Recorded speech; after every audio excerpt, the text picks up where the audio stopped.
जय जय जय माँ जय माँ जय माँ जय।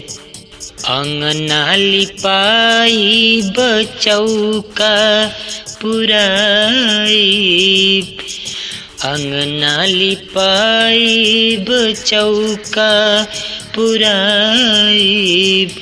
नवरात्र में देवी माई के घर बुलाइब, नवरात्र में अंगना लिपाई बचौका पुराई, अंगना लिपाई बचौका पुराई।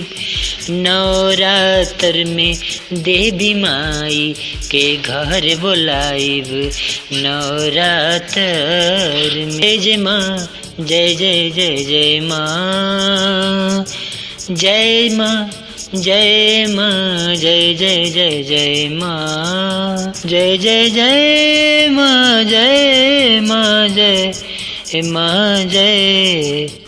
माई के चुनरिया माई के चुनरिया जाई के बजरिया, माई के चुनरिया जाई के बजरिया। किन लाई मीना कमौली बजरिया से जाई के चुनरिया, माई के चुनरिया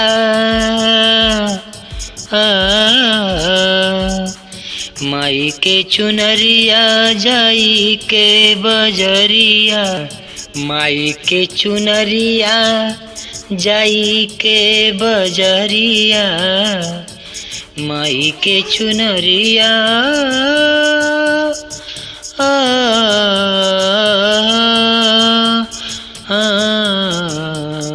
माई के चुनरिया जाई के बजरिया से।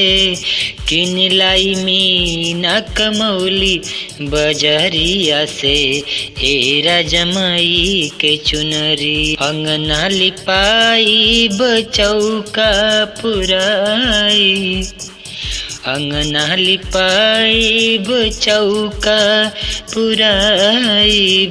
नवरात्र में देवी माई के घर बुलाइब, अंगना लिपाइब। डरे डरे अर्जुनवा लावेला फुलवा, डरे डरे अर्जुनवा, डरे डरे अर्जुनवा लावेला फुलवा। रूठी नहीं मैया लियावे अड़हुलवा, भवानी माई खुश हो जाली।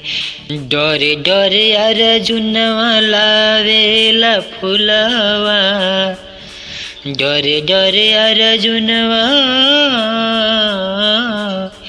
डरे डरे अर्जुनवा लावेला फुलवा। रूठी नहीं मैया लियावे अड़हुलवा, भवानी माई खुश हो जाली।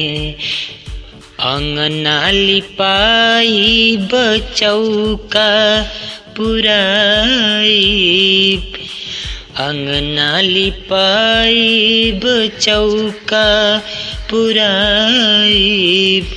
नवरात्र में देवी माई के घर बुलाइब, नवरात्र में अंगना लिपाई बचौका पुराई। नवरात्र में देवी माई के घर बुलाइब, अंगना लिपाइब। जय माता दी, जय माता दी। मैं अर्जुन यादव आप सभी के समक्ष नवरात्रि का यह गीत दिया हूँ। यदि आप सभी को अच्छा लगेगा तो लाइक, चैनल को सब्सक्राइब जरूर करिएगा। मिलते हैं किसी और गीत के साथ। प्रेम से बोलिए जय माता।